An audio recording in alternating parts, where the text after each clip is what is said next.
the grandmother who bakes you cookies and says, "You're really skinny. Your mother doesn't feed you," and then feeds you poison from McDonald's. This sounds Microplastics. personal. It's because it is, Tom. I was fed microplastics as a child. I think we were all. I mean, I grew up in the 90s. And now I'm a microplastic baby. You're stunted or something. I can tell you that. Do you hear me when I walk? I squeak.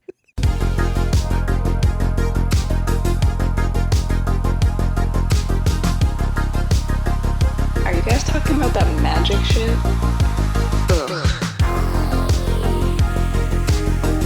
Hello, everyone, and welcome to the Hard Part Podcast, where the hard part this week is technical difficulties. Technical difficulties is the hard part? Sometimes the You technology is a problem. Sometimes you got to figure out where the settings need to be, where to put things into what, you know. That's fair, yeah, because if you put it in the wrong end, it doesn't charge right, it doesn't sit well, it makes everybody mad, the port doesn't like it. If the battery gets too hot, it doesn't charge. If it doesn't charge, it doesn't work, you know? And if it doesn't work, then you ain't having fun. No, yeah, I mean, why have the machine if it's not going to machine? Yeah, why have the machine if it's not gonna machine? No, that's a very valid point. That's so weird. The subtext here is that we've been working this is the third episode where we're working very diligently, and by we I mean Sean, is working very diligently to find out a blend of the technologies that we can find to make this interview process come off without a hitch. Yes, and I believe we have figured it out on the video side this time. Because last week I was talking about the fact that I couldn't get Discord to work. No matter how hard I tried, it wouldn't Do you want to let them know? Oh, I'm just going to tell them. Okay. So it wasn't lighting up. I was like, Discord's saying that it has my microphones in there. It's saying it has the pod track, so we should have voice in there. Why are we not getting voice? And then there's 15 tech people out in the corners just it's because they know what it is. Push to talk was turned on in Discord, which I turned that off, and it immediately worked. So we will be today for our top down for season 3, episode 3. I always do that a little too early. I don't know why. What are you looking at? Oh, I need to get my phone before I get too far in, but I'll grab it at some point when you're rambling. True. I'm just going to the top down real quick now. This one was fun. I like this one. Yeah, before we do that, I wanted to, of course, as always, thank our sponsors for the show, Manapool.com. Thank you, Manapool. I mean, at the very least, thank you very much for having a website that I just go to all the time. Yep. I looked at my screen. Selling today. I looked at my screen time the other day, and I think 15% of my screen time overall is just the internet browser, which means it's Manapool. Because I use Google web browser just for Manapool, and then I use my Opera GX on my phone for everything else, quick searches and things like that, because it connects to my desktop at home, so I can just do both seamlessly. Right. But I use Google for Manapool, and that's 15% of my watch time. I say right, but I'm so lying. I have no idea how Apple works. It might as well be actual magic as far as I'm concerned. It's because it is.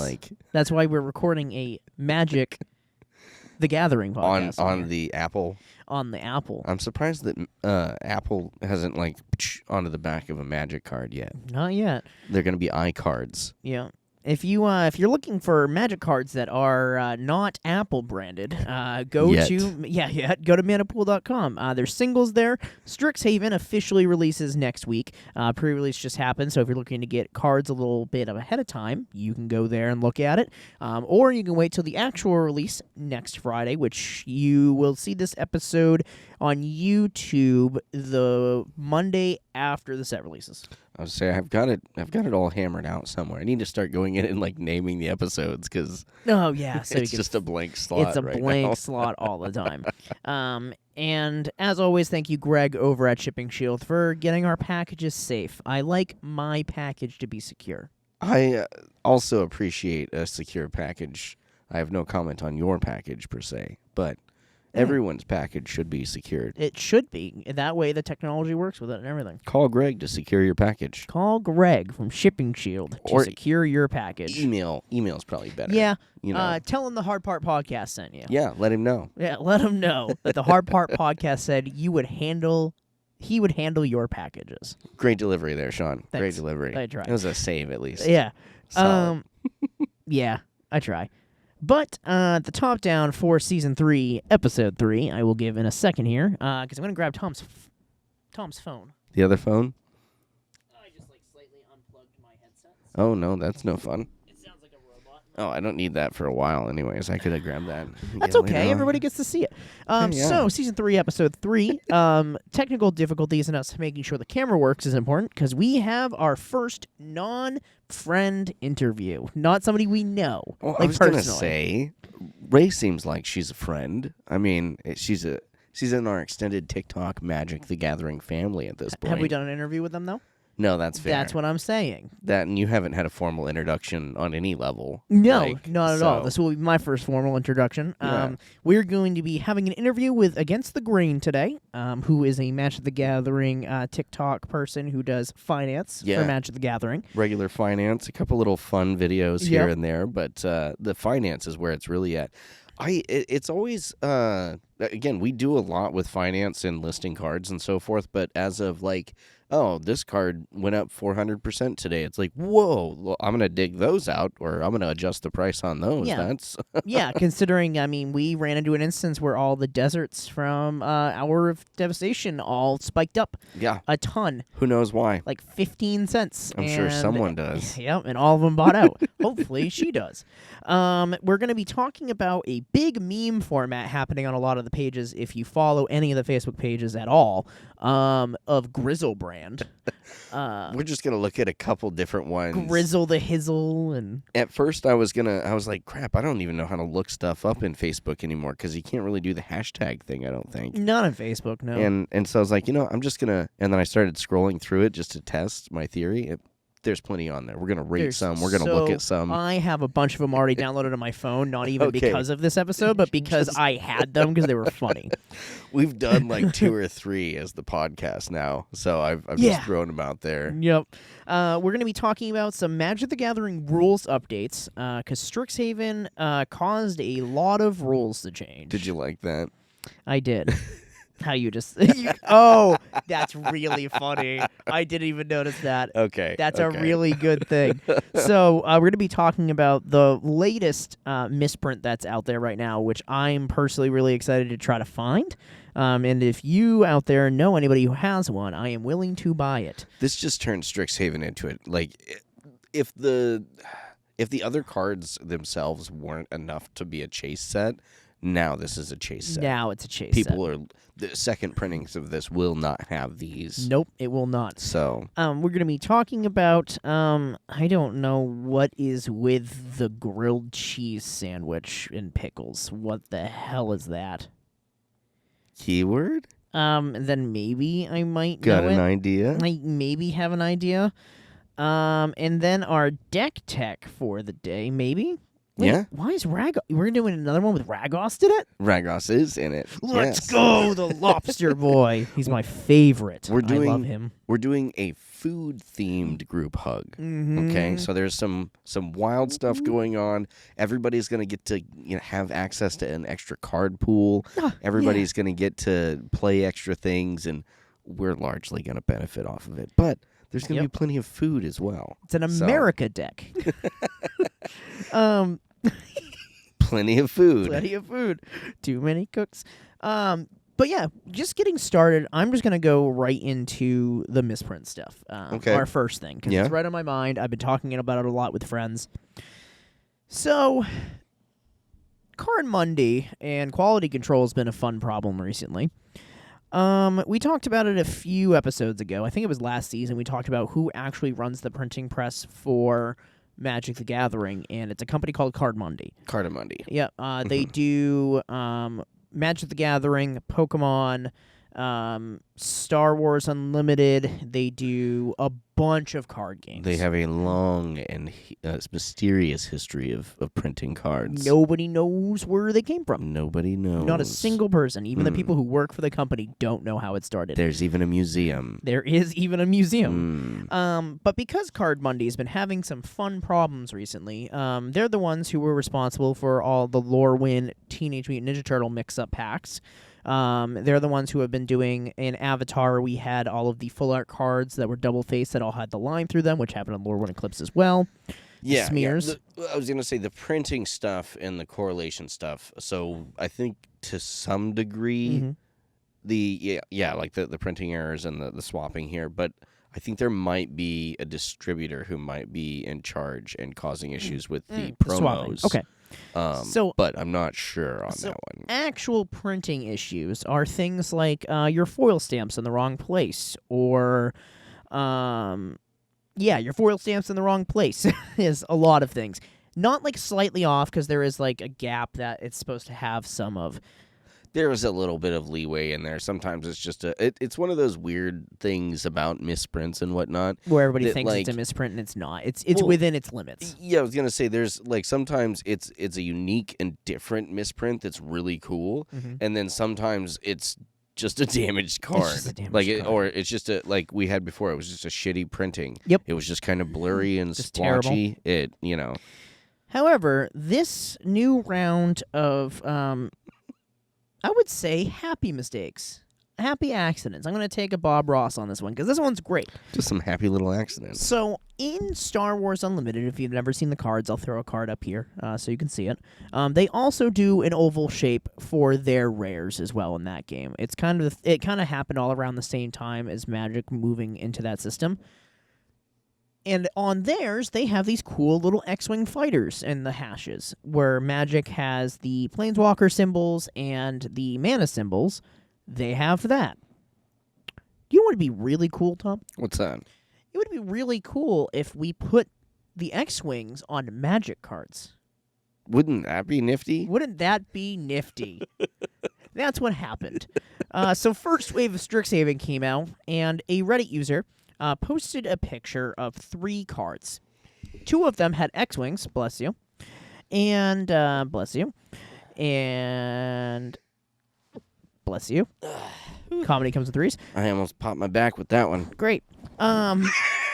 So there's 3. Appreciate the thumbs up there. They gave us 3 cards, and in their 3 rares, 2 of them had the foil stamps from Star Wars Unlimited on them, but not the shape, the cut.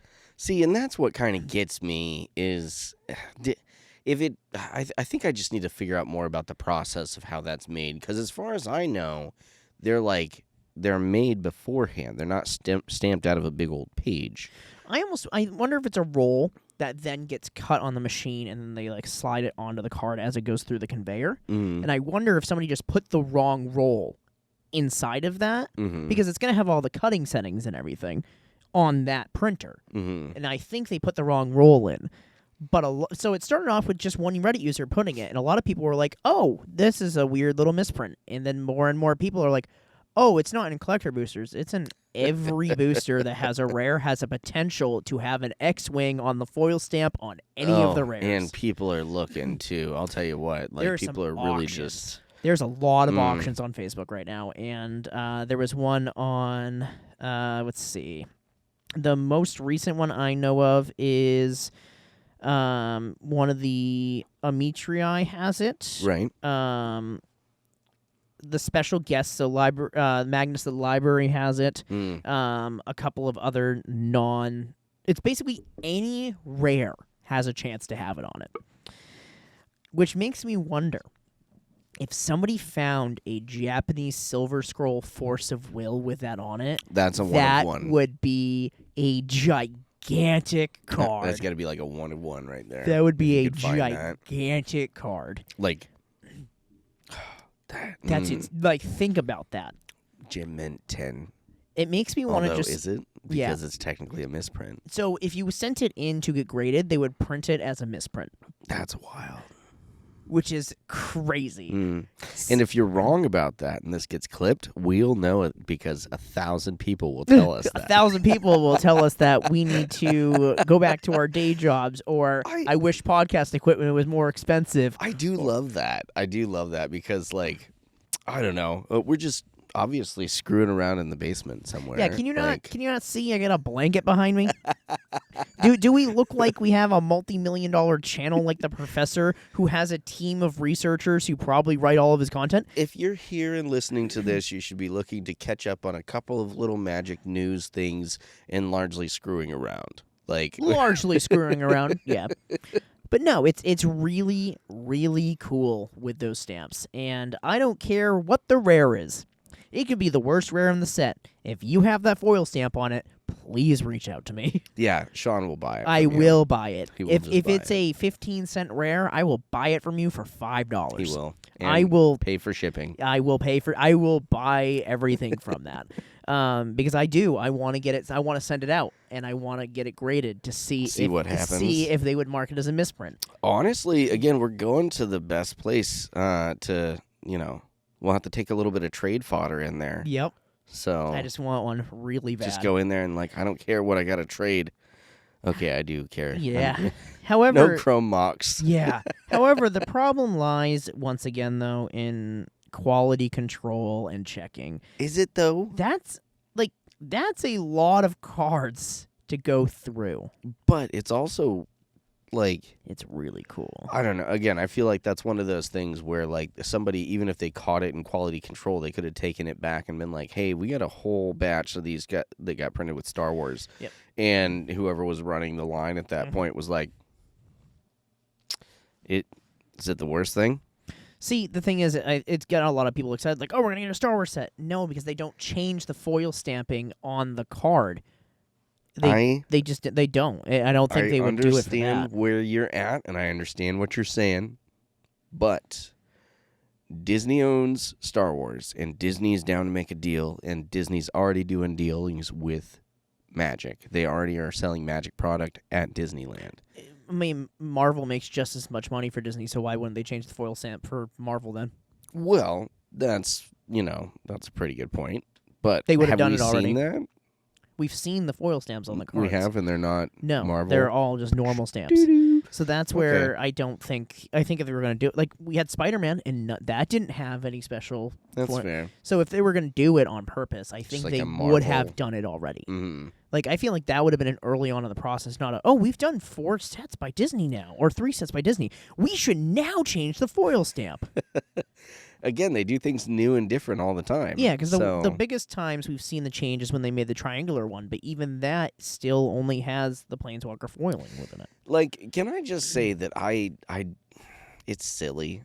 I understand what they're going for, but it's silly. I can't, in my recent memory, remember when they started putting that foil thing on, but I remember looking at it for the first time and going, "Is this fake?" Right.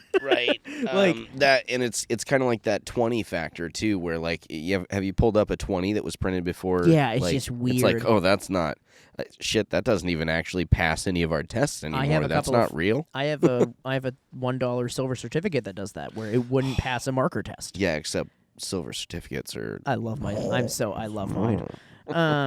But yeah, Cardamundi, fix your shit.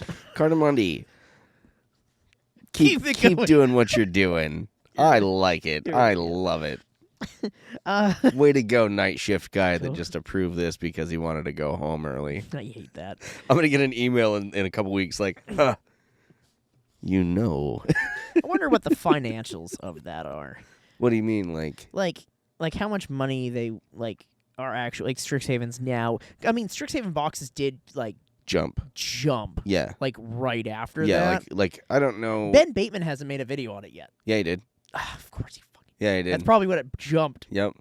And it's really funny too because he actually put the backdrop of a made up Darth Vader card. He opens up with, I got this from the internet. This is not real.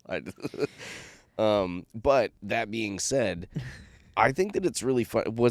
I think it was the first season or the first episode of this season where we were talking about Star Wars, wasn't it? Or was that the last season? That was last season. Okay. Yeah, because we were talking about Star Trek, and I was like, I really like Star Wars, and so. And here we are talking about it again. I think if we just keep talking about it, eventually, not to mention, we don't know, and that's part of what Ben was saying, is that we don't know what they're unveiling in we don't. MagicCon. And we have no idea what's on the slate for next year. I was going to say, because this is the first MagicCon of the year that we're going to, which is usually where a lot of the really big announcements for the next year come from. And think about it. This time last year, Star Trek stuff had been leaked. Yeah. And what happened? They were like, no, we don't have anything to do with... Oh, wait a second. Guys, look over here what we got. Yeah. We did that. So, I do not to... Sorry, Ben. I'm going to bring you up again here, because there was... As content creators, right, we obviously need to hold ourselves to standards and things like that. And I disagree. Okay. Unfortunately... Ben did something that rubbed me the wrong way, and I want to know from your opinion if it rubbed you the wrong way too, or anybody else who hears this. The first Amici serialized card was open. Mm-hmm. He made a post on Instagram looking like he's the one who opened it. Like, he didn't say he didn't open it in the text. He didn't say any of that. Because when you first look at it, without clicking see more to see the rest of the description, it looks like he opened it. Mm-hmm. So he was getting a bunch of like floods of like congratulations and things like that. And the other person, who I'm also pretty sure is a content creator, didn't get any of that attraction. So it's just, I don't like it. It feels weird to me, personally. I get what you're saying. I totally get what you're saying. But again, he has now crossed over into full-time. This is his bread from now on. So even if it is just, oh, this guy found one, I'm going to talk about it. It is. He should have started his video. I didn't open this. He didn't start it with that. He said that at the end of the video. That's fair. That's like fair. If I showed a video of the first chocobo being open. I was like, guys, look what I got. A video that I took from somebody else. Look what I got. A video. That's what I mean. It's just the one ring. Look. And, like, I'm really glad that we've gotten a couple of the Amici out. They're out there and everything. But I do find it really funny that the chase card of the set is the Force of Will in the Silver Scroll, and now it's gonna be the one with the Star Wars symbol. It is. Yep. The Silver Scroll Force of Will with a Star Wars stamp on it. Just really, somebody brought up on Twitter, and they said, "How wild would this have been if this happened last set? People already hate Universes Beyond. Imagine a Teenage Mutant Ninja Turtles card in a Lorwyn booster with a Star Wars stamp would have ruined Universes Beyond sets for them." No. There is a worst case scenario. What's that? Like, if you wanted to start a nerd dumpster fire, imagine how they would do if they accidentally printed these stamps on the Star Trek set this December. Like an implosion. Like, oh my God, you want to see some people, you want to see just like fumbling. Oh, that would piss That would piss off the fans. I suppose largely the Magic players that weren't in franchise. I think the Star Trek people would be more mad than the Star Wars people. They would be more mad. The Star Wars people would probably be like, ha, gotcha. So but they're true. antagonists too, so, Sean. But that being said, I honestly think that would... Like, imagine if you were in talks with Wizards and that was a kerfluffle that had happened. Is that they ended up getting a hold of your IP and then accidentally branding it with your competitor in the... Like, oh my God, that would have been rough. Hopefully they get that all cleared up by then, because we're not... I mean, yeah, they would be expensive-ass cards at that point, but, that's not where I would want to have that. I'd have it anywhere else. That would... that would be an expensive mess up. And speaking of expenses, let's go over and let's talk to our guest for the day. Let's talk to Against the Grain. All right, so here we have our guest for the day, which is Against the Grain. We've got me, Tom, and we have her here with us. If you want to give an introductory and tell us who you are, tell us what you do. Yeah, I'm Against the Grain. I have a small channel on TikTok. I just do like silly content and a little bit of financial content for anybody who's interested in knowing, card values and tracking them and things like that. Heck yeah. I was gonna say we do have a card store. We're getting more and more into the finance aspect, so those are becoming very relevant. But I gotta say, it's the shorts that I always gravitate to, the little comedic bits that are in there.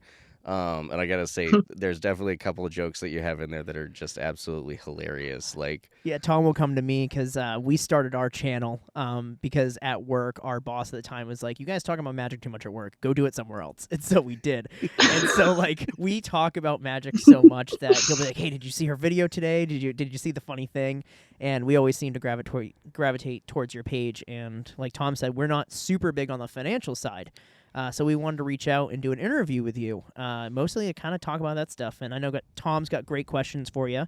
So I'll let Tom take it off on the first questions here, and I'm kind of the background guy today. yeah, you got the last interview. I got the last interview, so Tom's got this one. So so what I really had first off for you is just kind of a base one. Everybody starts somewhere. Where did you start playing Magic? Like, did somebody teach you, or was it kind of a self-taught thing? What set did you start in? Jeez. Okay.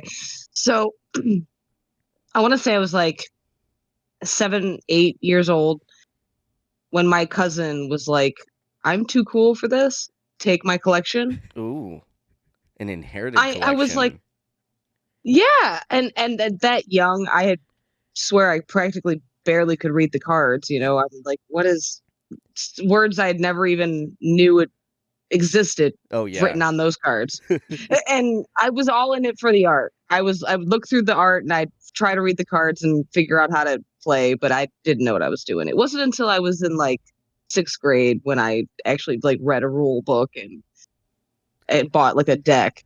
So would that have been played actual standard? Did you still were you still in the day and age where you had like the actual rule books, the little the inserts in the decks? Yeah, like with Ice the Age had the stapled- book. And Yeah. like, Okay, nice. We have a couple of those. So I inherited a small collection from my mom's fiance too that had the Ice Age decks in it with the original books. And Yeah. he also has some like magazine inserts that are super old that are really cool. But it was the same thing for me. That would be really cool. Yeah, we've got an original How Do You Like Wizards of the Coast Magic the Gathering pamphlet like survey that I keep telling Tom we should send in, but he doesn't think it'll work. Yes. Yeah. Fill that out and send it in. You'll get a free pack or something. If I remember right, it is a free Magic the Gathering Legends TV shirt. Hey, that'd be sweet. A Legends t-shirt. I take Legends. T-shirt. Yeah, and I was like, I take that. So Yeah, no, my first little deck was a green black squirrels Ooh, reconnaissance flashback deck. So just to specify. Heck yeah. Graveyard Synergies. Love it. Heck yeah. That's so good. And so given that, did you have a pet card or like a card that just for no other reason is just like something you try and work into decks or work into material? At the time back then, I had the Heedless one. I don't know if she's still printed today. I don't know if anybody ever runs her in decks. But Yeah, I think value-wise she's gotten pushed out at this point, but I do know which one you're talking about. Yep. I like that. I put her in so many decks she should never have been in. So many. I would build decks with my favorite cards. Oh, yeah. You know what I mean? Like, I liked the art on that. This card's my favorite card. I don't know if these work in here. I don't care. Mhm. I have mana for it. I'm putting it in there. That's how it was wild. That's how I am with Corona False God. It was actually, we did an episode about it really early on. The first rare I ever opened from a pack was Corona False God, and I kept it all these years, and I got it graded, and it's like not a great grade, but it was the same thing for me, as it was the card I always carried around, and I always try to find a way, and it's to not, work it in it's somewhere. not really good, It's but so it's bad. kind of there. I wonder, do I even have my green cards right here? No, I don't. I have my blue cards. I still have my original Birds of Paradise. That's a revised copy that was in my Nice. collection. It was my favorite card out of the whole box. It was a box of like 1,000 cards. And I was, flipping through every single one of them. It was like Birds of Paradise, Throne of Bone, and The Rack. Those three stood out to me, and I was like, those are my 3 favorite cards. Yeah, no, the The little rack has a really good artwork to it. yeah that Oh, stuffed guy that's in there. That's a great one. getting all ripped to shreds. Yeah, I felt so bad for that guy. I was like, man, I wish I could have helped him. Right? I remember the first time that I put together the rack and black Fies, and I was just like, oh, and then hand disruption. That's what I'm gonna run. That's awesome. Going back over to the finance end of things, Magic the Gathering finance can feel kind of like a Wild West to a lot of people that are just getting into it. With so many variables in the markets, how do you decide on what to focus on or pay attention to when you're making your videos and your content? Well, since I have such a small amount that I can work with the shorts, I Mhm. don't want to do more than like 3 or 4 slides. So I usually stick to like highly playable cards that are in the meta that you hear people talking about, and people's like favorite cards. Yeah, right. There are cards from Bloomborough that people want to know what's going on with, and I'm gonna, if I see that on the list, I'm gonna spotlight. Oh yeah. Other people in in that area who do it tend to have more, like they'll do 5 to 10 cards that they'll showcase, so they don't really have to be as picky Mm. because they can just show them all. Yeah. That's fair. It's like the only big pat on the back for myself I've done for finance was from Bloomborough. There was I always Maha. I remember we made a video on it, and I was telling Tom about Maha, and he's like, I don't know why this isn't popular. Like, this card should be $10, and it's not. And then all of a And sudden, it spiked way the hell up, and we were searching everywhere because we thought we had one, and we didn't, and I was really sad. you're like, no, I need this card right now. Yeah, but it's one of those cards where we've been Magic players, for a combined 30 years, because I've been playing since I was a kid. He's been playing since he was, Since Sean's mom was a kid. yeah, exactly. 'Cause my mom got me into Magic, but so because of that, like, we can kind of look at trends, and that's kind of where we're good at the financial side of the card store is, oh, we know this card's just going to be worth money because it's Gonna go up. it's going to go up. It's good. It fits in Mhm. things. And unfortunately, modern dictates the price of Magic. So if we look at it and go, Yep. would this be good in modern? It will probably be worth money. So, Yeah.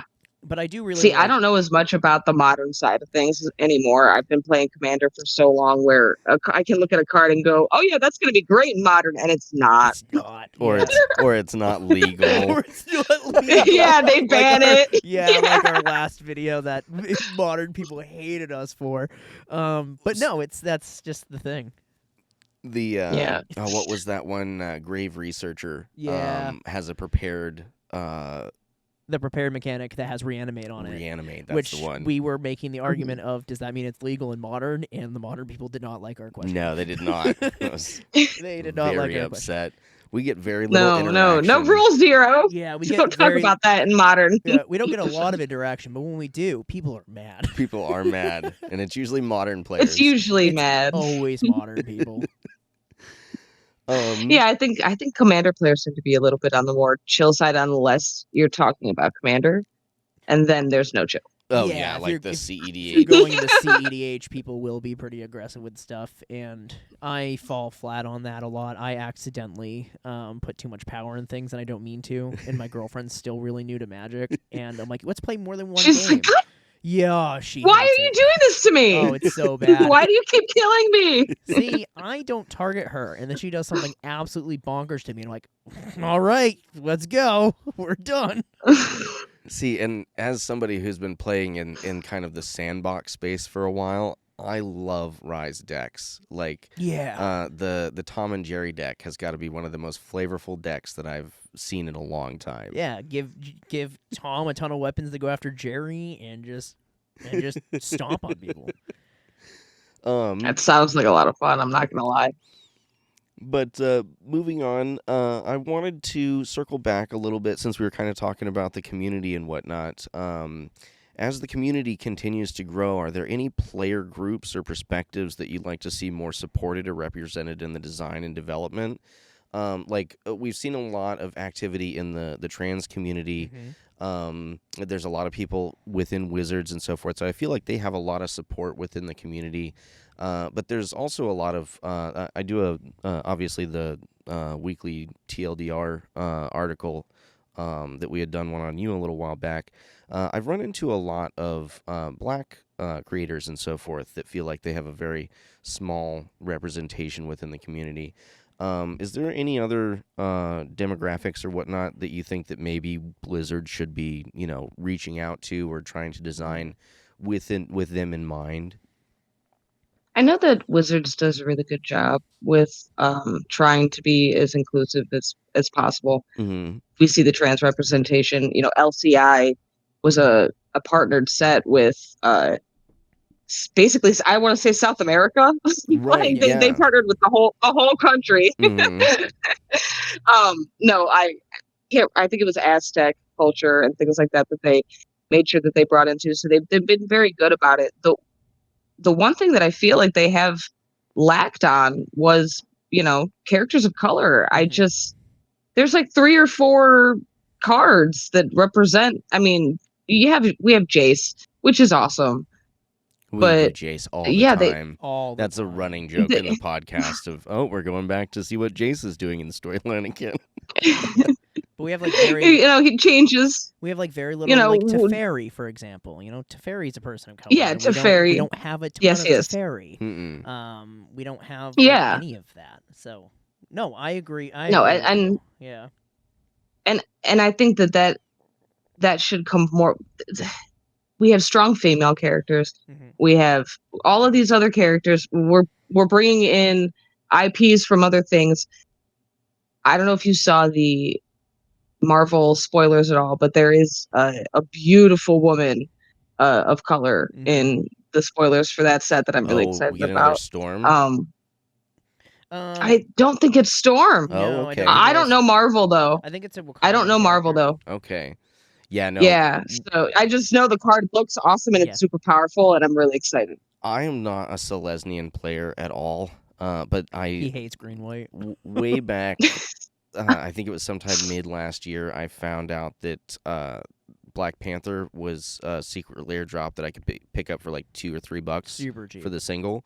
And then I built a deck around it, and it's probably one of the more dangerous, nasty decks that I have. Yeah. But that being said, if somebody sits down with that, I almost want to quit. Just right then and there. It's really funny because we actually have an altar done by a girl up here, Sarah Gentle, who she took Squallmonger and made it into Killmonger from Marvel, and he's a person of color in that, and so he took a card that is a white elf and turned it into a person of color. So creature type, that's a monger, actually. It is a monger. Yep, Killmonger.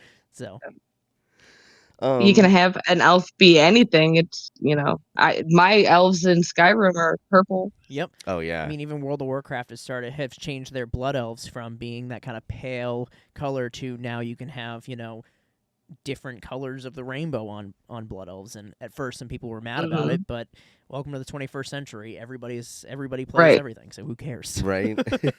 Well, that's the thing. Like, it shouldn't be about it. I don't know. It shouldn't be about that. It's just if that's what you want, then you should be able to have it. Yep. And if they don't have the ability to have it, then it's kind of like, hey, can we have this? Exactly. Yep. I mean, it's the same thing as like Spider-Man is a really good set for a lot of newer, like younger players. And it's like when Miles Morales Spider-Man, the Black Spider-Man, a lot of kids of color look up to that Spider-Man. And the fact that he was represented in the Marvel set is really good too. Yeah. And like, I imagine there were a lot of kids who built that deck. Exactly, and that's a really good thing because Magic is about the gathering, it's about the community, it's about bringing in as many people, and if you're not reaching out to as many of these groups as you can, you're not going to get as many people playing. So, Because I'm from Maine is a very white state. In southern Maine, it's really mixed, but the more north you go, it gets really white. Yeah, you just got to go like 30 minutes north. 30 minutes north. And so like growing up, I was the kid who like I was friends with the one like minority family in the entire like town I was in. So my upbringing, I was used to it. But then when I'd go play games at game stores, it was kind of weird. You never see anybody in there who wasn't white. And we went to the Final Fantasy pre-release when that came out, and it was like every other person there was either a person of color or trans. And I was like, this is the community, and I love this. Yeah. See, I don't know. I grew up... And that's the thing. It's a different vibe. Yeah. Totally. It's a whole like when you and when you walk into a game shop that is inclusive, you feel everybody feels comfortable, even you. When you could walk into the one up in White Town and feel utterly uncomfortable. Yeah. Oh yeah. It's not a vibe. Well, think about the. So we went to Final Fantasy, and that one was very fun. I feel like everybody that was there was learning. I didn't know nearly as much about Final Fantasy, so it was the first time that I got to go to a Magic release, and I didn't know anything about the storyline. Yep. Whereas there's people that didn't know anything about the storyline they knew everything about the storyline but nothing about Magic, so we got to like blend our knowledge. And then we went to the EOE pre-release. It's a whole different game. And there was a very different. Yeah, we had the sweaty, grindy kids back in there, and none of the fun people came out for that pre-release. Yeah. They came in, grabbed their pre-release packs, and went home. Yep. But no, I'm really glad that you brought that up, though, is about, adding more minorities into Magic. It's true. Yeah, just more everybody. That's the thing, yeah. Mm-hmm. Like, they were asking not too long ago, like, what could we do to bring more women in? And they were like, would you like romance novels? And we're like, stop. Yeah. Like, so I like fairies. I like little animals. I got you. You're doing a good job. I was going to say, but there are people again, out there. That's what we need. Bloomburrow sold so well to the female Magic community. But there are people out there who are saying we're not feeling represented, and people who are saying that you're representing us in an offensive way. Right. So it's like focus on that, and maybe we'll get included too. You include, they're doing okay. I'm not mad. Yeah, we actually we ran into something with Lorwyn Eclipsed, which a lot of male Magic players ran into with Oko, with the fact that you could kind of see like his line in his pants, and it made a lot of men uncomfortable. He makes me laugh. And I looked at I looked at all these guys. I'm like, this is how women felt in Magic for a long time. Yeah. Like this is and you're finally getting it. I make a joke a lot about how Sarah Angel, and Oko are the reason why I am the way I am. Yeah. Because it's like they're both beautiful in their own right, and they're both amazing, and it's just like I think it's funny when somebody is like, "Oh, Oko, that was inappropriate." I want to be like, here's this card. Here's Earthbind. Like, Earthbind, what do you want to talk about?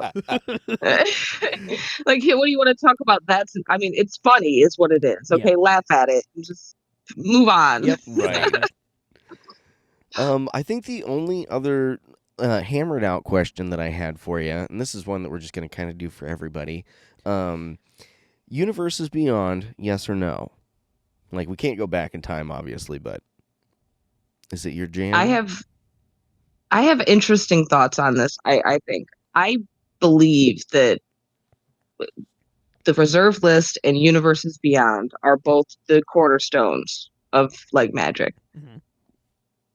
Reserve list paved the way for today, and Universes Beyond pushed Magic out to everyone. There are people who never cared about Magic the Gathering ever before in their lives until right now. Oh yeah. Yeah, 100%. If it wasn't for that, the game would die. I think we saw. I mean, we did. I mean, the numbers showed it. Final Fantasy brought in the most amount of new players that anything in Magic has ever done. The last 10 years, they've just been... No, Avatar did great. No, it did really good. Spider-Man took the Avatar fall for did really Universes good. Beyond. Unfortunately. I don't know if a lot of people know this, but Bloomborough is Universes Beyond. I mean, It it is. stands to make sense. I mean, I'm still I always wondered why Jace is a fox, Liliana is a squirrel. Yeah, why the change these planeswalkers that are otherwise they can go to any spot in the multiverse and they're not really affected by the world that they go to. Yeah. They go to one place and now their physiology is completely changed. Yep, it's like Arabian Nights is technically the first Universes Beyond. It was about a book. It wasn't even a Magic set. Yeah, it was. That's not. That is technically outside Universe P. Yeah, IP too. Yeah, but that Bloomborough's children's books. They're just European. Yeah, yeah. That's why a lot of people don't know that. So also, I think given that, what would be what's your dream plane or Universes Beyond IP that we could go to? What's the one that you think that Wizards is just sitting on right now? I would love to see a Bleach Universes Beyond. That's a really good one. That's a really good one. I was only I only saw I think the original storyline, but I know that there's a much deeper lore to that now. So yeah, I'm sure they could do like a full-on set with that. That really would big. And the lands to that. I think it would fit. I think it would fit in really well. The lands would be so pretty. And we'd also get really good equipment weapons. Oh, yeah. Yeah. That's kind of what I was thinking.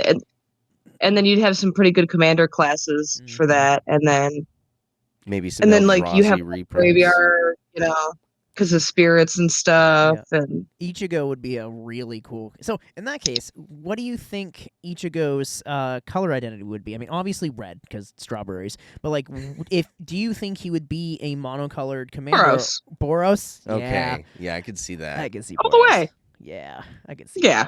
He's a cop. Also, just seeing Ichigo on a card would be kind of fun to see. Or is that one where they take the opportunity to use the flip cards again, and then the back is Rakdos with his shattered with his mask? Yeah, that's a good point.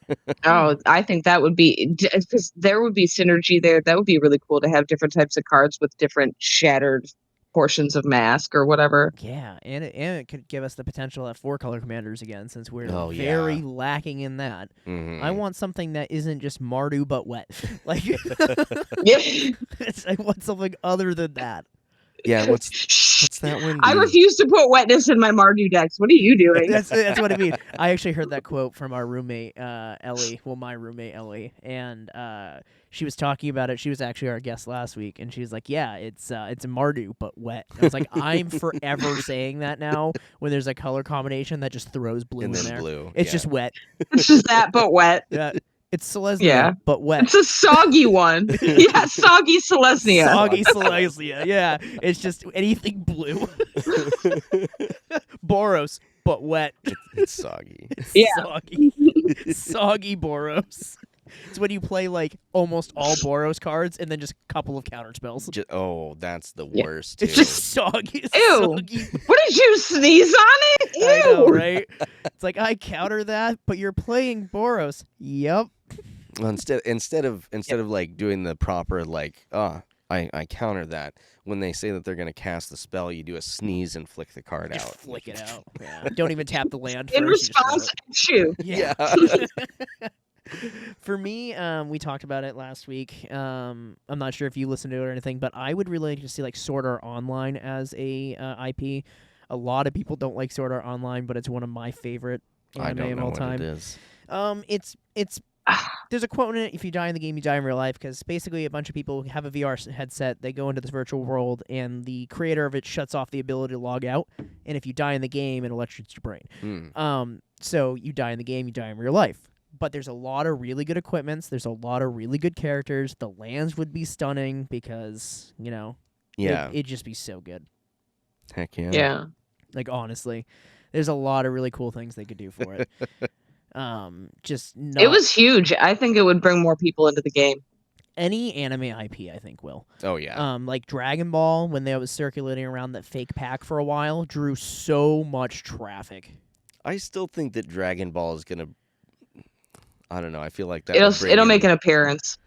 I hope that it's more of a secret layer than a set, just because I feel like the the folks that are really interested in Dragon Ball, I'm very familiar with, and I think that they're very happy playing One Piece right now. That is true, except they can't hand shuffle. That is a weird thing. Well, I was gonna say, did you have anything that you would like to go into? I know that you you're a co-host over at the Magical Maidens. Am I? Yeah, the Okay. Magical Maidens. Yep. Magical Maidens podcast. And you guys are on TikTok. Yes. Excellent. Sunday nights usually. We did an afternoon one recently, but that was just a time thing. But we usually do 7 o'clock on Sundays. Nice. That's pretty awesome. That your guest yesterday, I forget who was that. Zillow. Xeno Stitch. Xeno Stitch. Zillow. It's not a housing website. I have Tom. a weird... Yeah, that's a housing website. I would love to interview them, but I think they're a little big. Wow, We're Tom. small still. That's fair. We were We'll just have to talking. We were reach just out talking now. about inclusivity, and you're like, "Oh, houses." I'm talking to a woman. It's obviously a house website. Come on, Tom. Be better. No, but Oh, snap. with a pin in that, we do need to reach out to Kmart Australia. We do need to before reach too out long. to Kmart Australia It's a long story there. It's a very long story. Basically, we pretended like we were sponsored by them because Kmart doesn't exist anymore, but they do exist in Australia apparently. So We did a little retraction we got to there. retract that pretty quick. We're sorry. We're sorry for anybody we harmed in the If in the anything, saying if of anything, the. Kmart sponsor us. But Yeah, please come on. you guys have a podcast, and I wanted to go back into that again with the inclusivity. So the first time that I heard about a ladies' night, I wasn't offended, but I was like, why can't we just play all together? But then I started to play with more pods full of guys, and I was like, you should have a ladies' night, and you should stay there as long as you can. Don't ever come back. And never leave. Yeah, like Yeah. SheEDH at MagicCon. George openly went. SheEDH was huge, and I was like, "This is great. I love this." I love that. They got the better playmat. I literally looked at Tom and was like, "I want to play And SheEDH. it The was- playmat's awesome." And it was way more fun. People let interactions happen. People let each other play the game. They all had like decorated commander cards and sleeves that they called slutty commanders. I was like, Yep. this is amazing. Why can't I play Magic like Yeah. this? Can I be a part of this? We're like, no. Yeah. It's not a girls' club. That's it. Yeah. It is nice to see women playing, and I love the Mhm. ladies' nights and everything. I love the getting them in the spirit of the game. Mm-hmm. But I'm all very much for, we have our ladies' night and then we play with everybody else later. Yep. I know for when we open our card store, because we're looking to open a card store up here, I want to do a ladies' night that's not run by us. Like, we won't be at the store at all. We'll have, like, my girlfriend and Tom's wife, like, run the event so that we don't have to be there. 'Cause Yeah, it's we'll go sort cards in the back. or yeah, and then, something. like, Ellie as well. And, like, we're just not going to be there. It's like, you guys have fun. We don't exist. Yep. We're just going to go shove off. Like, because that's the thing. It's the inclusivity part of it. It's, we want everybody to feel It's welcome good in our store. learning. Yes, good, great for learning. Yeah. Mm. Because you haven't learned how to play Magic from Tom, but I've learned things from Tom, and I would hate to be taught by him as a woman. I would hate to be. I would hate it. I would hate to be taught by me. I've Ugh. looked back at me trying to play World of Warcraft with my wife, especially early on, and the amount of hovering that I would do and telling her what was going on. If it were me, I'd have been really pissed off. Yeah. And she did really well with just learning and not yelling at me during that time period, and then going, "This isn't for me." Yep. I That's- give her a lot of credit because it's really hard to be like, okay, stop, yeah. Yep. It in a is. nice way. Yeah. You know what I mean? Like, Mm-hmm. Yeah, I'm pretty mean to Tom, so I definitely get it. My girlfriend's shaking her head behind the cameras right now. She gets it. She totally understands. Yeah. I grew up a softie, though. I grew up with a single mother, so it's one of those things where I'm definitely in touch with my feminine side, so I do play better with, like, women when we're actually playing. And, but, like, when I got to play with, like, some of the guys at stores, I'm like, I don't like this. I'm going to go Yeah, home. it's a very different. not. I don't like this. Yeah. Kick So- your teeth It's in. I'm for- uncomfy. Yep, exactly. But here's the thing that's funny about that is you're uncomfortable by the same like type of people that make us feel uncomfortable. So it's like Yep. it's not it's not a men versus women. It's not anything like this. It's a uh, what's the best way to explain it? Like, it's a bad person thing.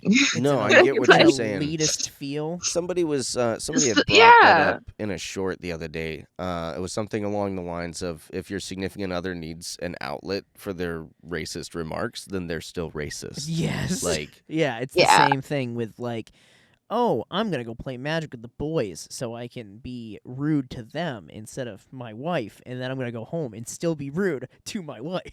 To my wife. Yeah. Yeah. No, those are dangerous. Yeah. yeah, That's just, there are some people that just don't play well with others, unfortunately. That's And fair. those people make men and women uncomfortable alike, except there are the men who do the gooning stuff, and yeah. that tends to not make other guys as uncomfortable, but gooners. like, Yeah, we've done a yeah, little there's bit of like, discussion with that. Yeah. And again, we were still in the beginning stages It's of like like, season 1. Yeah. if we had a card store, what would we do? And no, it was pretty much gaming stores should be kind of an inclusive area. Like, Yeah. kids should be able to go in and out without having to like cover up Yeah. their eyes at any point. Yeah, like we're gonna do adult nights at the store Right. and everything like that. Like we're looking to get like a beer license so we can have like beers and Magic and stuff like Yeah. that. And at that point, you do an 18 or older, yeah, bring your feel- nasty playmat. Let's bring go. your gooner work, whatever.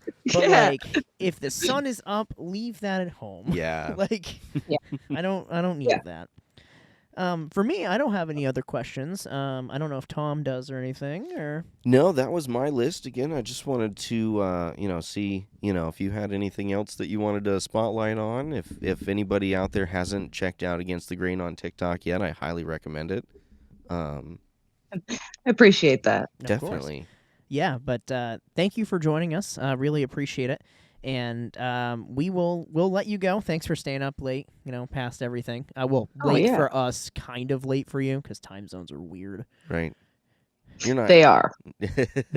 We're gonna jump a bunch here for Vegas, so we're gonna do some go time through traveling. 3 time zones. I'm not excited for that. Yeah. I hear jet lag is rough, but I've never Mhm. been that far, so. Oh well, hopefully one of these times, Wizards will send you out to a MagicCon. Yeah, That'd be definitely great. get that. Oh, that would be insane. I would flip out. We're still I hoping can for them barely to do it. Get that creator badge. Yeah, that's what we're hoping for. Not this year, but hopefully next year. We're getting there. We're trying. So I need to get a few more followers. Yeah. you're doing. And then great. I think I'll be Heck yeah. I like your in content. line, You're doing at great. least. I'm really glad that you're out there, supporting the community and continuing. And all creators kind of have to support each other at the same time. So I'm glad you're a part of the community. And I'm glad that you took. Thank the time you. I'm to- glad you guys are too. Thank you. I'm glad that we took the time to meet up with you and everything. And once again, make sure you guys follow Against the Grain on TikTok and all of the rest of the socials. Make sure you go to the Maidens as well. Follow them on their podcast. And thank you again for joining us this week. Hey, yeah, thank you. I appreciate you guys having me. Thank you. I'm really glad that we were able to talk. That was great. So yeah. good place. Good placement. Going. You're laughing at me so weird.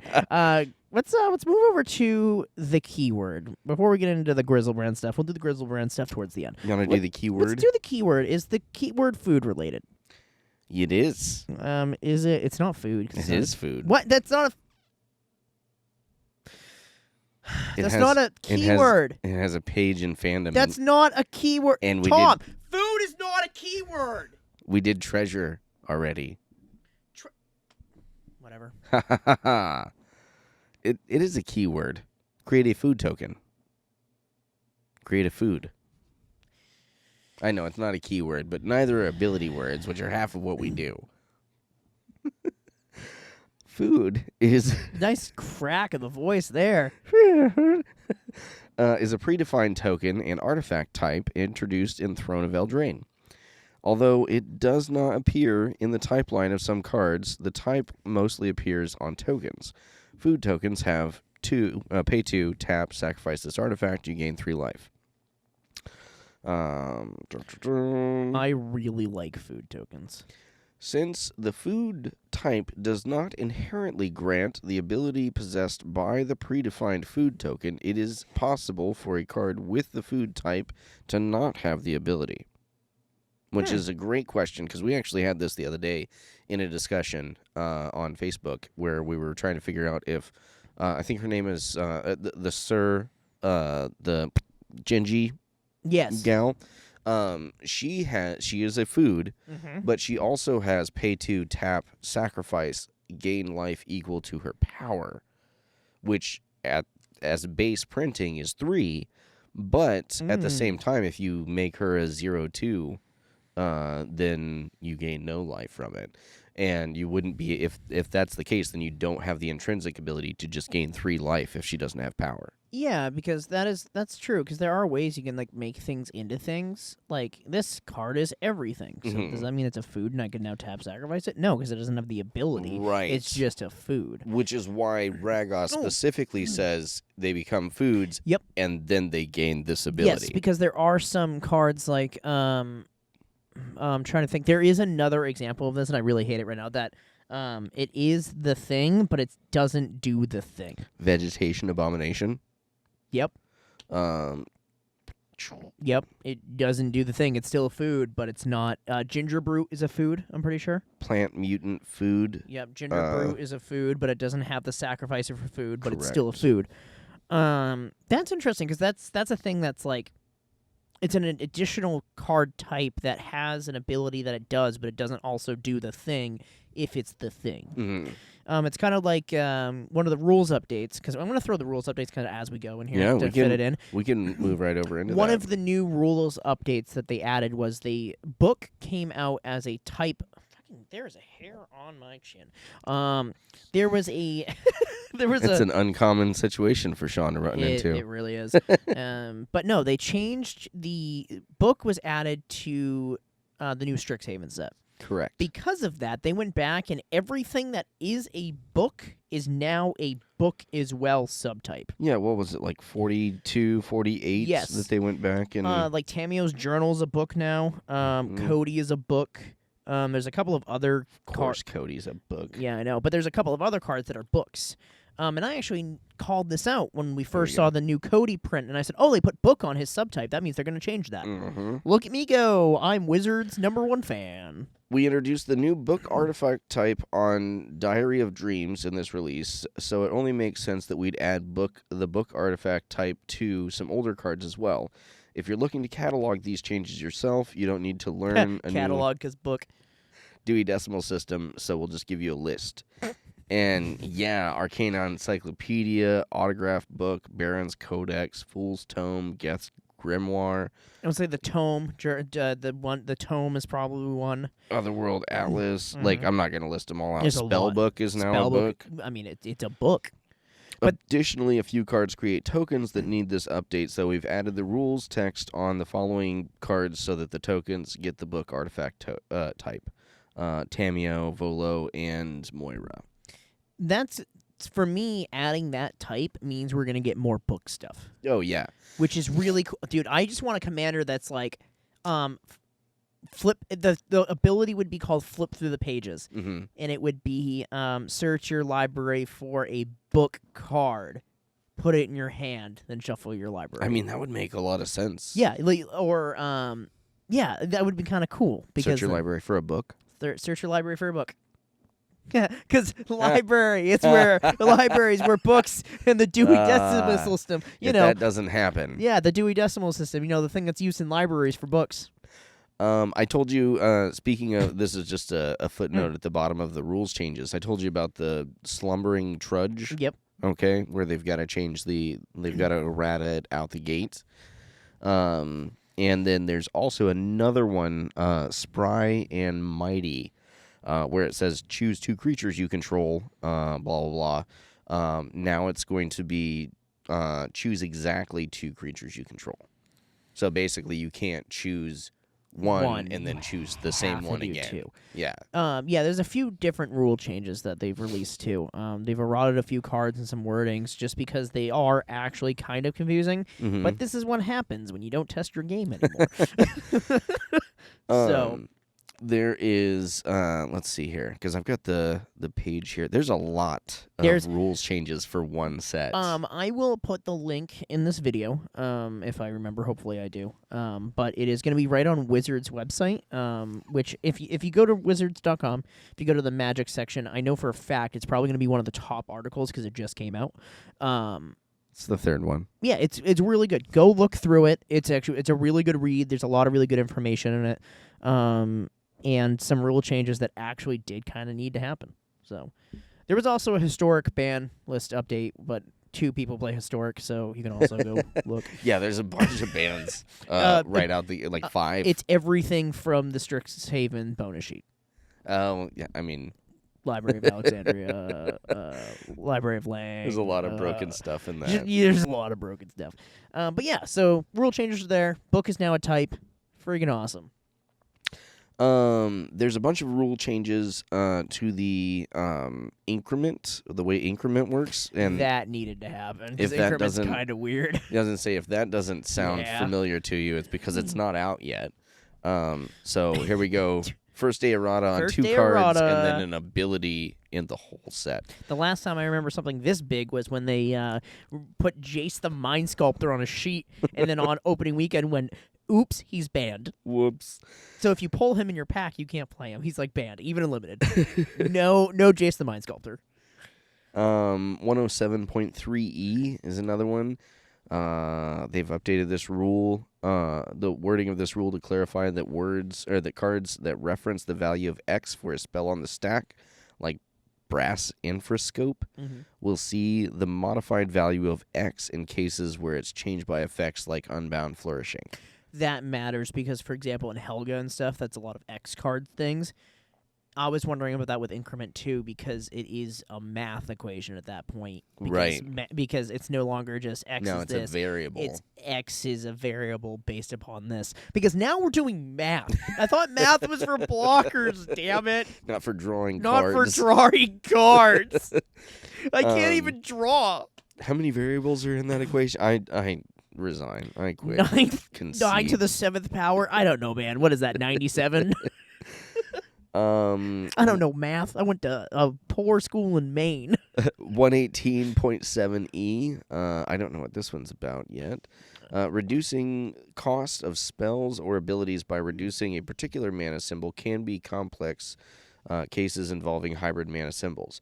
We've updated this rule so that it makes it clear that by reducing the cost of a hybrid symbol that involves a colorless mana, it can reduce the cost by a colorless mana rather than just one generic mana. Weird. Yeah. The thing I was showing you is the internet's offline at home, so rip. Huh. Oh. Weird. Just for indefinite, or? I don't know. It's just off. We'll find out. We'll find out later.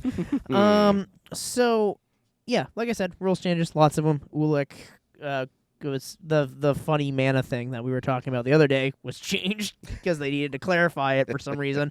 I think Wizards heard us. I think somebody listens. I don't know Somebody's who. gotta listen. For you little R&D person at Wizards, thank you. Thank you indeed. So let's go to the deck tech. Deck tech. So foods are fun. I like food. Who doesn't like food? I'm American and my belly is round. Everyone likes food. We are shapes and those are circles. Food brings people together. It does, unless you have a deathly allergy, and then it kind of pushes you away from all your friends because you live in Maine and everybody's like, let's eat shellfish. Which is why I kept Ragos is the only card that wasn't initially in the deck. And I went ahead and threw him in there. Because he's one of the best cards ever printed, in my opinion. So this deck is called Cooking Up Some Group Fun from MTG Guy Evan. Or MT Guy Evan. Or MTG Ooey. Ooey. MTG Ooey. Anyways, I found this literally 30 seconds after it had been posted. Moxfield? Yeah. Nice. Look at that. Another Moxfield deck. Partners of Manifold. Let me list it there real quick. There we go. This tasty smuttering of verdant street food comes fresh off the vine with MTG Guy Evan, and the votes are in. 10, 10, 9.9. Hey, nobody's perfect. It takes the heavy hitters like Cabbage Man and Peregrine Took to the next level with spicy Planeswalker tacos and those little cocktail weenies they cook in the barbecue sauce. Spicy cabbage slaw and enchanting dishes you are sure to miss all winter long. With these sweet beverages, appetizers for every set of tastes and desires, and more meat on a stick than you can shake some meat on a stick at. Eat to your heart's content and bring some soda, cookies, or digestive biscuits because everyone's going to get full. Rocco, along with a troop of other cooks that are so bound to have something for every taste in your pod. So dig in and keep an eye out for the sandy crustacean that's bound to make someone have a reaction. That's towards me. So, and then I linked the original nice. deck. I really hope this clips in the clips because I want people to just be mad at you again for reading the description of something, thinking that it's you, in your opinion. I wrote that. Yes, but it's like the group hug one last week where everybody thought you were the most boring. To quote a TikTok person, wow, that guy sounds boring as shit to play with. It wasn't his fucking deck. That's my favorite part about clipping stuff like that. It wasn't his deck. There's been a couple of them now where, like, initially I was like, I didn't say that, and then I see the interaction come in, and I'm like, no, go ahead. Let's find another stupid thing that we can clip out badly. And it's just like the taglines that I started doing in the Facebook stuff. I had some really great one-liners that I was using. They got no interaction whatsoever. But if I put something mildly untrue in the first line, I've usually got one or two people that'll jump in and be like, that's not true at all. Thanks. Please tell me more. Remember, Reanimate's not in Modern. Yeah. I'm going to say this every episode now just to prove a point. Hashtag reanimate in Modern. Hashtag reanimate in Modern. But no, it's going to be a food-based deck. So tell us one thing I want to start doing about decks, too. Yeah. I saw a user post a thing where he has a QR code of his deck list in a little frame. He shows the commander, and he shows the top 3 pieces in the deck, which are kind of cool. Like, here's the things that kind of help make the deck run. Oh, like some people do with, like, the most valuable card in the deck or whatnot? Yeah. Okay. I have a photo of it, because if I don't show this to you now, I will never show it to you again. Okay. Because that's how my brain works. Well, while you're pulling that up, I'm going to go ahead and grab Rocco here. Rocco. Rocco the Street Chef is an elf druid from, I believe, Streets of New Capenna. I think so. That sounds right. But anyhow, definitely a cool guy to bring over to your parties. At the beginning of your end step, each player exiles the top card of their library. Until the next end step, each player may play the card exiled this way. Whenever a player plays a land card from exile or casts a spell from exile, you may put a +1/+1 counter on target creature and create a food token. Nifty. Whenever someone plays anything from exile. Not just the ones that they exile from your ability. Huh. I've lost the photo, apparently, but I will be able to find it later and show you. Well, I'm going to definitely say, if I had to pick 3 just off the top of my head, because, again, I just grabbed this deck. I was looking for something in this field, and I've been kind of hovering around. You were looking for it in that pantry? In the pantry, yeah. And when I found it... Pantry! It's a library of goods. Magical... Kitchen Witch. That's what you need. Kitchen Witch. Don't call me that. Got your ingredients and... we need to get her some buttons over there is what we need to do. Yep. I don't want to give her any more power than she has, Tom. Well, I somehow regret the fact that she now pushes a button whether or not it's going to be on my face. And she could very purposefully just like leave it on my face the entire episode and go, now what are you guys going to do? Or just like move it away every time you start talking. Yeah, just give you no more than 3 seconds at a time of screen time. I'm gonna give you, Sean, exactly as much time as you give me in bed. 3 seconds. Oh, that's generous. That was a little personal. That's generous. 3 seconds is pretty generous.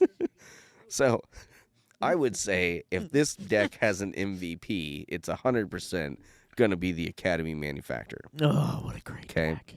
What a great card. Whenever you create a clue, food, or treasure token, you create one of each, basically. Which is in my Ragost iteration of Too Many Cooks, which is you just create as many Boom, boom, boom, boom, copies of him as possible with Mirror Mine Crown, and now you have too many cooks in the kitchen.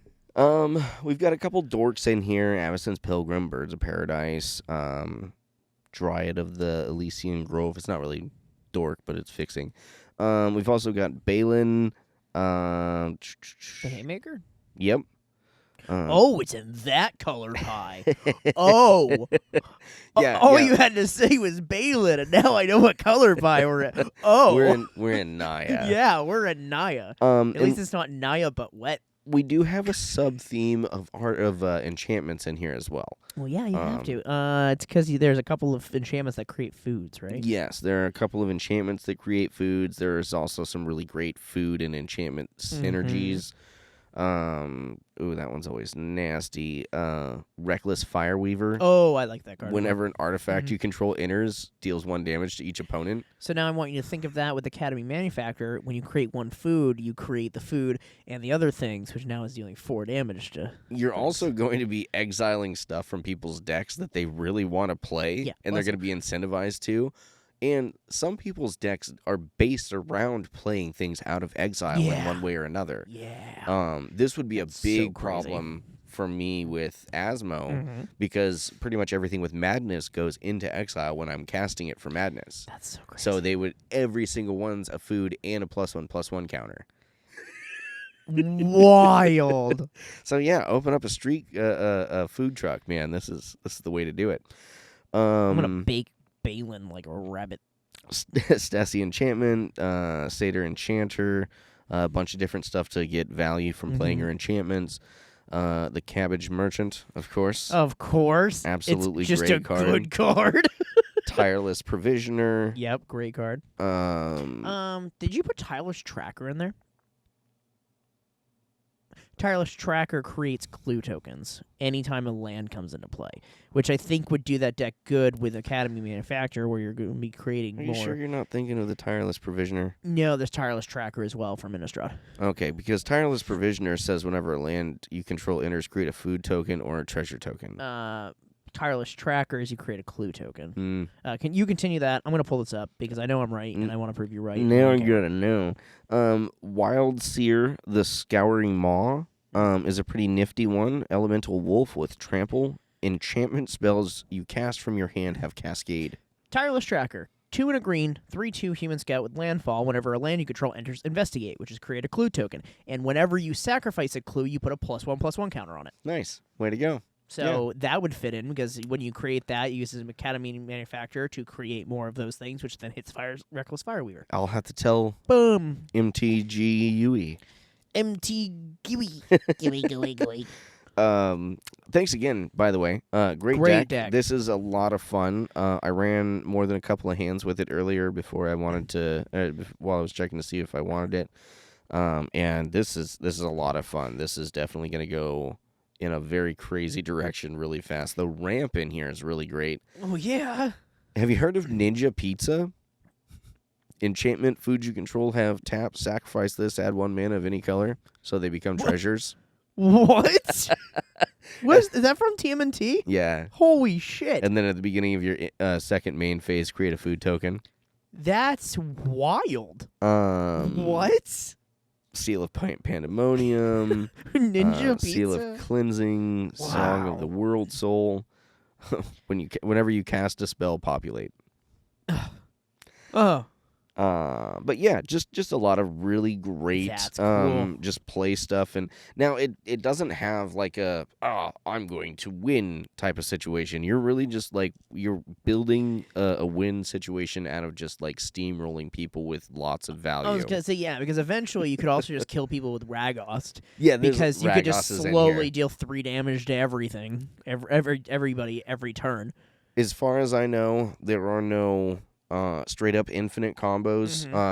At least not anything that like there might be an infinite combo that comes down with the Academy Manufacturer because I feel like that goes infinite with a ham sandwich. So it might might have a Except 2 or 3 for card. Nuka-Cola machine, because they come into play tapped. But in that case, if there is an infinite combo with that, you're still just going to end up getting infinite life. You're That's not cool. able to deal infinite damage. Yeah. So it's still very like, let's play some Magic. I do really like that. That's super interesting, honestly.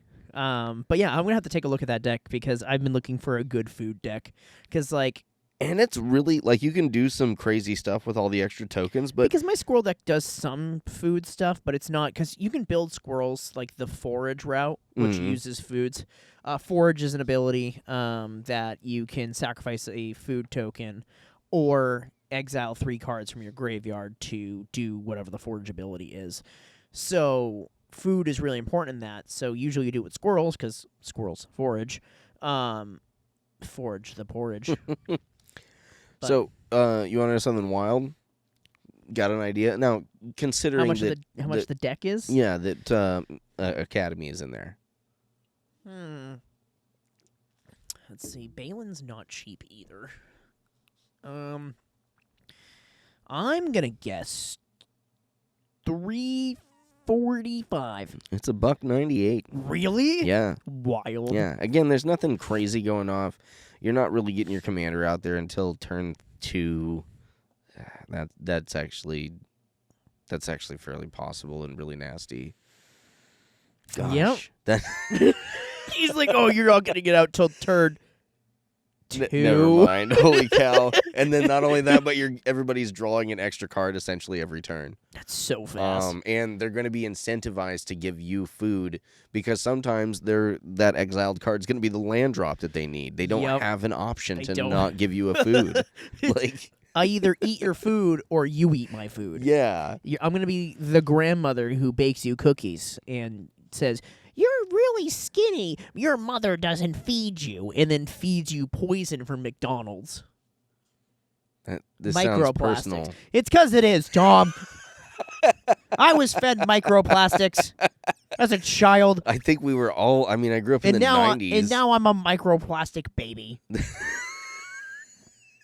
You're stunted or something, I can tell you that. Do you hear me when I walk? I squeak.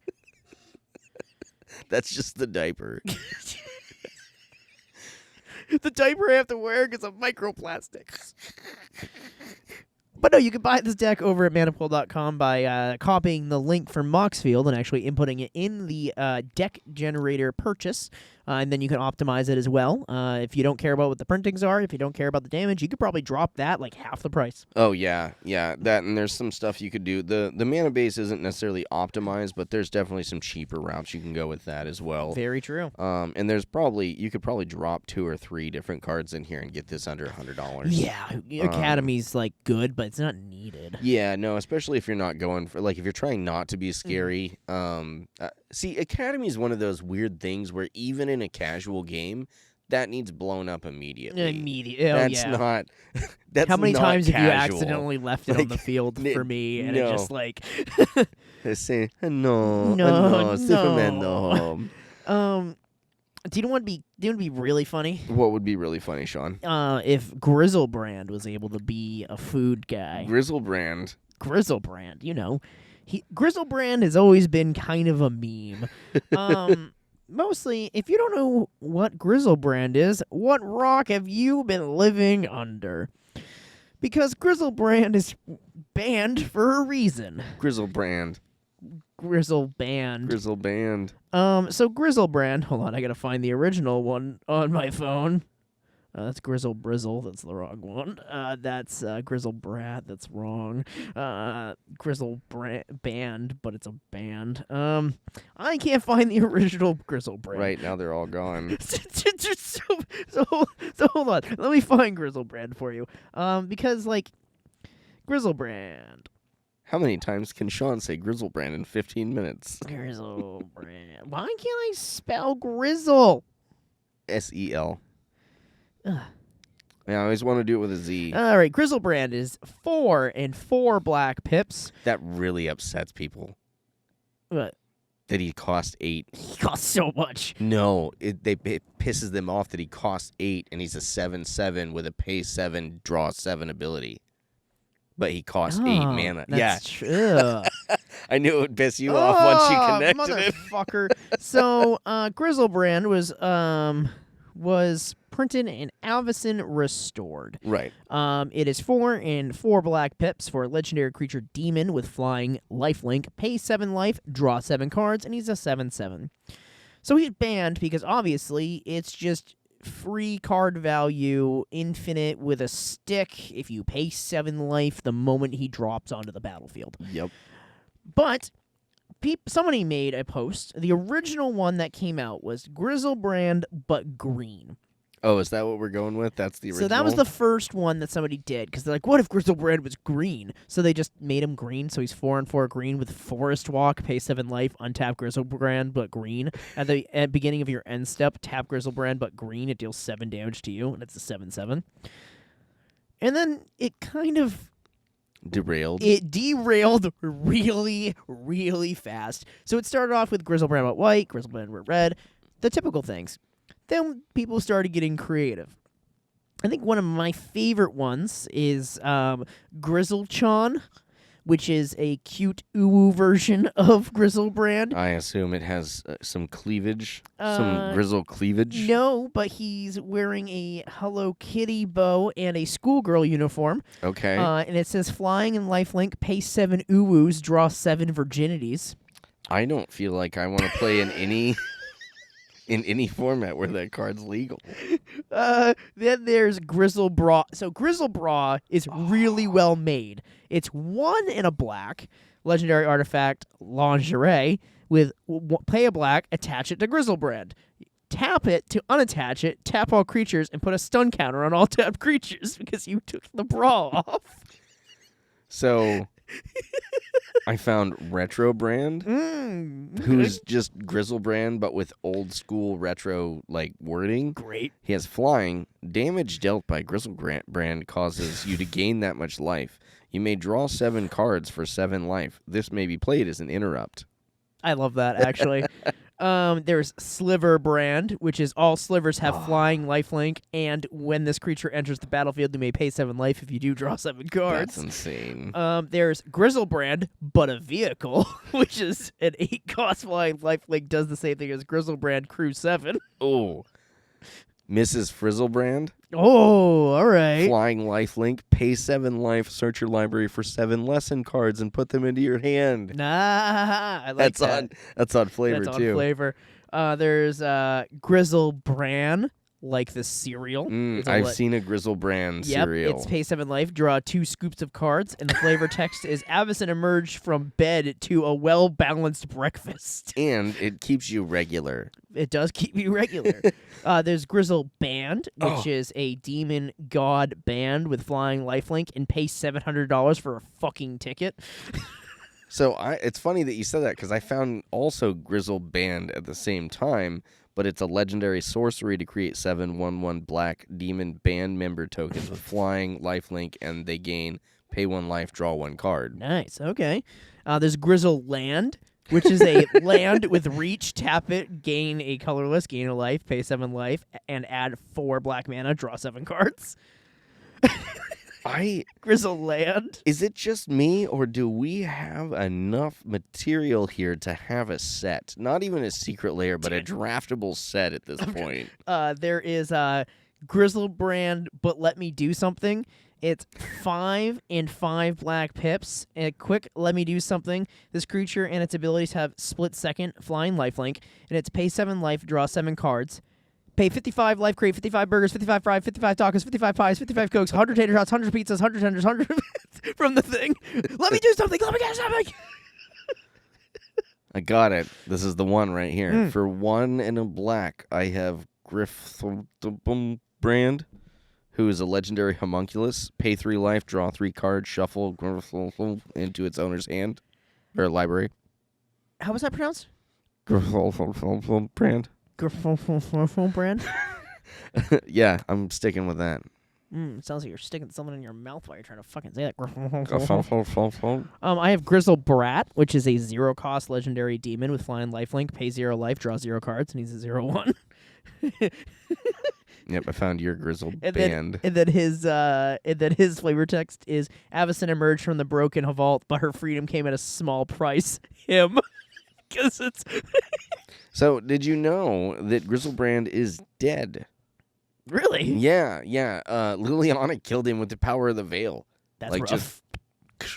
Probably deserved it. He's not a great fellow. If he hadn't. There's Grizzle Beyond, which is 6 colors, and it's all Phyrexian mana symbols, and it's flying, lifelink, trample, hexproof, haste, vigilance. Grizzle Beyond cannot be countered. When Grizzle Beyond enters their attacks, put 7+1/+1 counters on it. Pay 7 life. Target opponent loses the game. And it says, yeah, it's busted, but we're contractually obligated to not ban it for 6 months.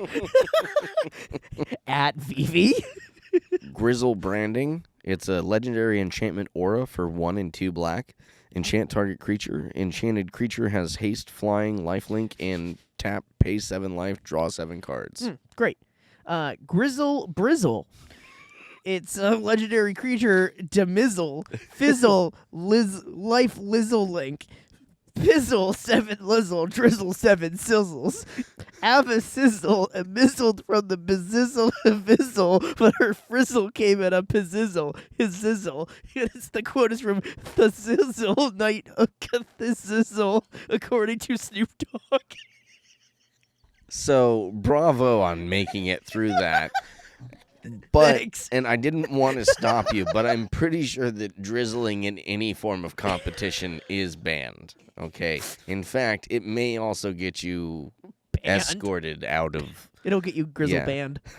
Speaking of Grizzle band, we've got Russell Brand. Oh, okay. Who I suppose I missed the Me Too stuff on that, but then when that came out, I was like, yeah. So, were we surprised?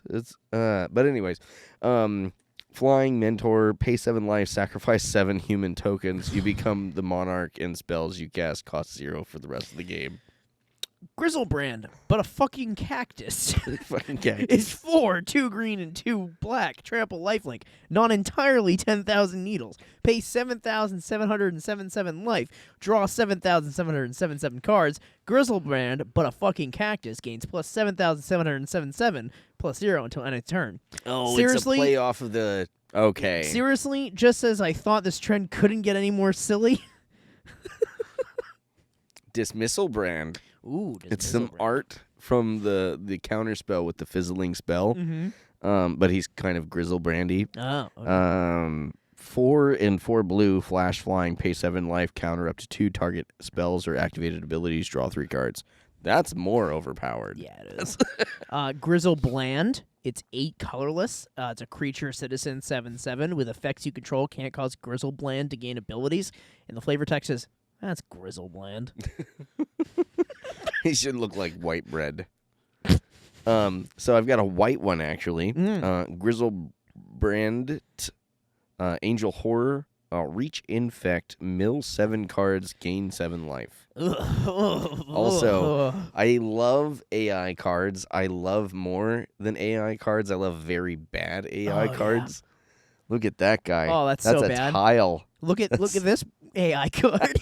This is Grizzle Band. Grizzle Band. Like it's banned. The photo is an AI with a circle through it that says, say no to AI generated images /art.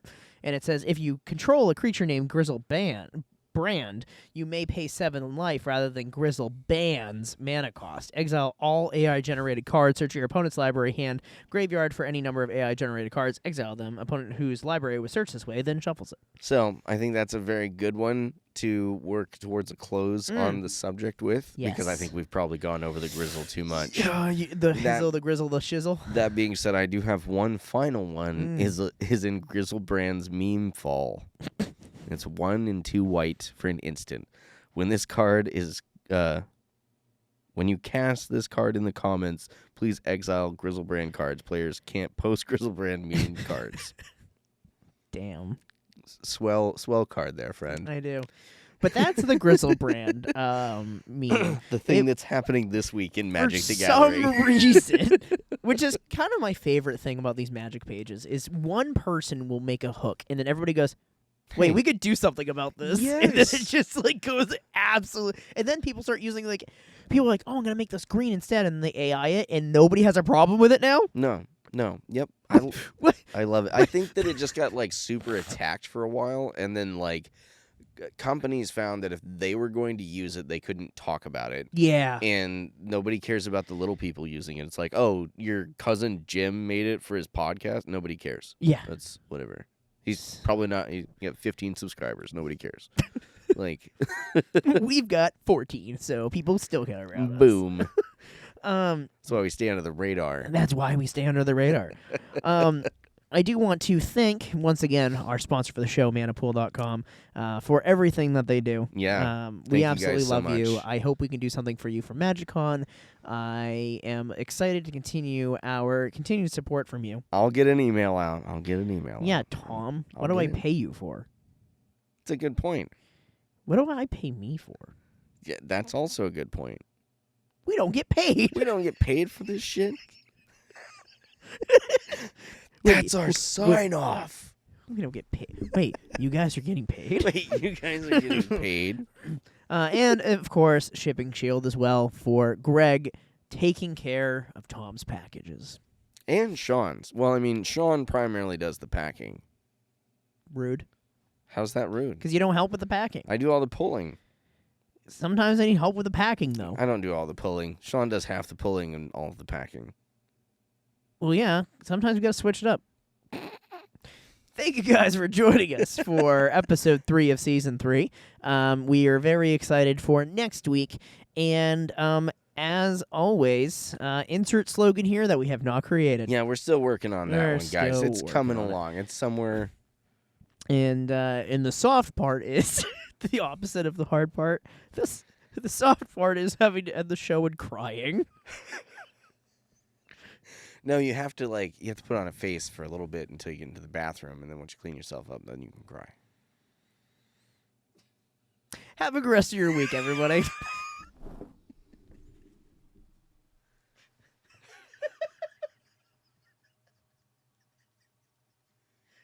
You can't do it in the bed. You just roll over. You're just like, oh. Wait, you don't? No. You take a shower and make sure the water and the music are going at the same time. Nobody can hear the whispering. Goodbye, my lover. Goodbye, my friend. Oh, that's